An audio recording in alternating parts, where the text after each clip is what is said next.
বজবজ ও অভিষেক ব্যানার্জির সহায়তায় ভারসাম্যহীন মহিলার বৃত্তিহীন সদ্যজাত দায়িত্ব নিল বৃহন্নলা। সমাজে যখন প্রায় কেউই বিনা স্বার্থে কিছুই করতে চায় না, তখন দেখা গেল বজবজের এক বিরল নজির। শারদীয় দুর্গোৎসবের প্রাক্কালে সমাজের জন্য এটাও যেন এক বিরাট বড় উপহার, যা জানলে আপনিও অবাক হবেন। দক্ষিণ শহরতলি শিয়ালদাহ বজবজ শাখার বজবজ স্টেশনে বেশ কিছুদিন ধরেই এক অন্তঃসত্ত্বা মানসিক ভারসাম্যহীন মহিলা ঘুরে বেড়াচ্ছিল। বজবজ স্টেশন চত্বরে প্লাস্টিক দিয়ে তৈরি ঝুপড়িতেই থাকতো ওই মানসিক ভারসাম্যহীন মহিলা এবং তার মা। পথ চলতি মানুষ থেকে ট্রেন যাত্রী প্রায় সকলের থেকেই কিছু কিছু পয়সা চেয়ে তাদের দিন গুজরান হতো। ওই মহিলা একদিকে যেমন কানে শুনতে পায় না, ঠিক তেমনই রাতের বেলাতেও একদমই প্রায় দেখতে পেত না। বজবজ শিয়ালদাহ শাখায় যাত্রীদের থেকে ভিক্ষা করা কুনাল দলুই নামে পূজালির বাসিন্দা এক বৃহন্নলার দাবি, প্রতিদিন তাকে দেখলেও কোনো প্রকার অস্বাভাবিকতা ধরা পড়তো না চোখে।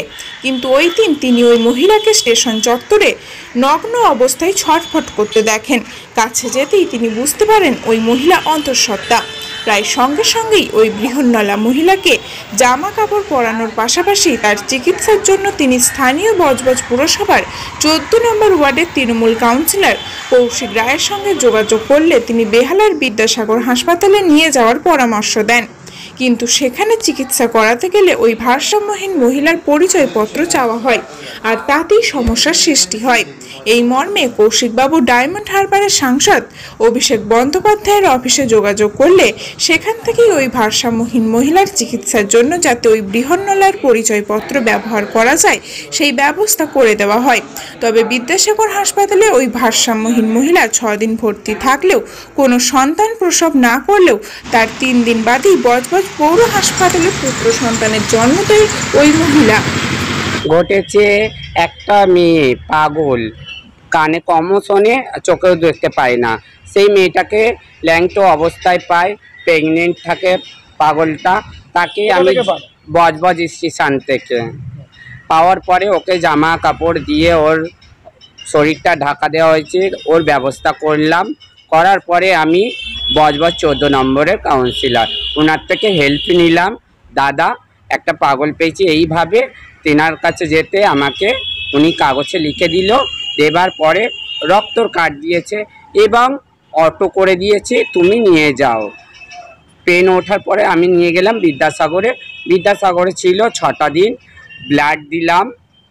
তারপরে ওনার চিকিৎসাও করলো, পাগলিটার চেকআপ করে ছেড়ে দিল। ছেড়ে দেওয়ার পরে আমরা এসেছি মঙ্গলবারে, আগের মঙ্গলবারে। আর এই সোমবার যে গেল, এর আগের দিনে ওর বাচ্চাটা বজবজ হসপিটালে হয়েছে এবং বজবজ হসপিটালের ডাক্তার খুবই আমাদের সহযোগিতা করেছে এবং আমাদের কৌশিক দাও খুব আমার সহযোগিতা করেছে, কোনো দিকে পিছু নিয়ে। আপনি কি করে দেখতে পেলেন? আমি ট্রেনের মধ্যে কাজ করি, পয়সা কালেকশান করি। আমরা জন্মকৃত হিজড়ে, এই কারণে আমরা ট্রেনের মধ্যে কালেকশান করতে করতে দেখি ওই অবস্থায় একটা মেয়ে ছেলে যদি ল্যাংটো হয়ে যায়, 5টা বেটা ছেলে দেখলে নিন্দা, চোখে লজ্জা, সেই লজ্জা ঢাকার জন্য আমি গেছিলাম কৌশিকদার কাছে হেল্প নিতে এবং কাউন্সিলর আমাকে অতিরিক্ত হেল্প করেছে। কোনো নাম ঠিকানা জানা গেছে কি না? ওর কোনো ডকুমেন্টস নেই, কিছুই নেই। কিভাবে আজকে ভর্তি করলে? আমি করেছি আমার নিজের ডকুমেন্টস আর নিজের দিয়ে আর কৌশিকদার দয়ায়। আমার নাম হচ্ছে কুনাল দলুই, হিজড়েতে নাম দিয়েছে আমার মধু। আপনার বাড়ি? আমার বাড়ি পূজালি, রঘুনাথপুর 9 নম্বর ওয়ার্ড। খবর পাওয়ার হতেই নিঃসন্তান কয়েকজন দম্পতি ওই বাচ্চাটিকে নিতে চাইলেও প্রথম থেকেই পোশাক পরিয়ে সেবা শুশ্রূষা করা থেকে শুরু করে হাসপাতালে নিয়ে আসা বৃহন্নলার কাছেই আপাতত রয়েছে ওই সদ্যজাত সহ মানসিক ভারসাম্যহীন মহিলাটি। পাশাপাশি ওই মানসিক ভারসাম্যহীন মহিলা এবং তার মায়ের থাকার জন্য অস্থায়ী একটি ঘরেরও ব্যবস্থা করে দেওয়া হয়েছে কাউন্সিলর কৌশিক রায়ের উদ্যোগে। স্টেশন চত্বরে একজন পাগলি, অর্থাৎ তার মানসিক ভারসাম্যহীন, তিনি কানেও শুনতে পান না ভালো করে, চোখেও দেখতে পান না রাত্রিবেলা। তো এরকম একজন মহিলা প্রসব যন্ত্রণায় উনি ছটফট করছেন। এটা শোনার পরে আমার কাছে যখন আসে, আমি তখন একটা চিঠি লিখে দিই এরকম তার কন্ডিশন বলে, এবং বিদ্যাসাগর হসপিটালে তাকে পাঠানো হয়। এবং তার যেহেতু কোনো পরিচয়পত্র নেই এবং তার স্বামীর নাম নেই, যেহেতু প্রথমে বিদ্যাসাগর হসপিটালে কিছুটা অসুবিধার সম্মুখীন হয় তারা। আমি তখন সঙ্গে সঙ্গে আমাদের সাংসদ অভিষেক বন্দ্যোপাধ্যায়ের দপ্তরে যোগাযোগ করি এবং সুমিত রায় দাদা আমাদের হেল্প করেন। ওখানে হসপিটালে ভর্তি হয়ে সেখানে কিছুদিন থাকার পরে ডাক্তার বলেন যে এক্ষুনি বাচ্চাটা প্রসবিত হবে না, তা ওকে বাড়ি নিয়ে যাও, কিছুদিন বাদে যখন হবে প্রসব যন্ত্রণা উঠবে তখন আবার নিয়ে আসার জন্য। তো 2-3 দিন থাকার পরেই তার আবার প্রসব যন্ত্রণা ওঠে, তখন আমরা বজবজ হসপিটালে ভর্তি করাই এবং বজবজ হসপিটালে ভর্তি হওয়ার পরে 3 দিন আগে সম্ভবত তার বাচ্চা হয়। এবং তার সঙ্গে সঙ্গে ওর সঙ্গে এই যে পুরো ঘটনা প্রথম দিন থেকে 13 সেপ্টেম্বরের আগে থেকে পুরো ওই যে ট্রান্সজেন্ডার মহিলাটি রয়েছেন, ওনার নাম কুনাল বারুই সম্ভবত, তো উনি পুরো জিনিসটা দেখেন এবং উনি বাচ্চাটাকে নিয়ে যান ওনার বাড়ি পূজালিতে।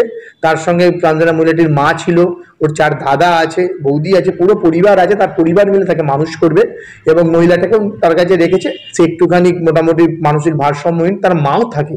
তো আমরা তাদের দুজনের জন্য আমরা স্টেশনের আশেপাশে কোনো একটা জায়গা দেখে আমরা করে দিচ্ছি। মোটামুটি কাজ প্রস্তুতি হয়ে গেছে। কৌশিক রায়, সভাপতি, যাদবপুর ডায়মন্ড হারবার জেলা তৃণমূল যুব কংগ্রেস এবং পৌরপিতা 14 নম্বর ওয়ার্ড বজবজ পৌরসভা। প্রসঙ্গত উল্লেখ্য, ওই মহিলা চিকিৎসার জন্য যাবতীয় খরচ নিজে থেকেই গ্রহণ করেছিলেন বজবজ পৌরসভার চেয়ারম্যান গৌতম দাশগুপ্ত মহাশয়। বজবজ পৌরসভার কর্তব্যরত চিকিৎসকেরা জানিয়েছেন মা এবং সদ্যজাত দুজনেই সুস্থ রয়েছে। স্বাভাবিকভাবেই সাংসদের এই উদ্যোগকে সাধুবাদ জানিয়েছেন এলাকার আপামর জনসাধারণ। বজবজ থেকে টিনা রায়ের রিপোর্ট, খবর 7 দিন।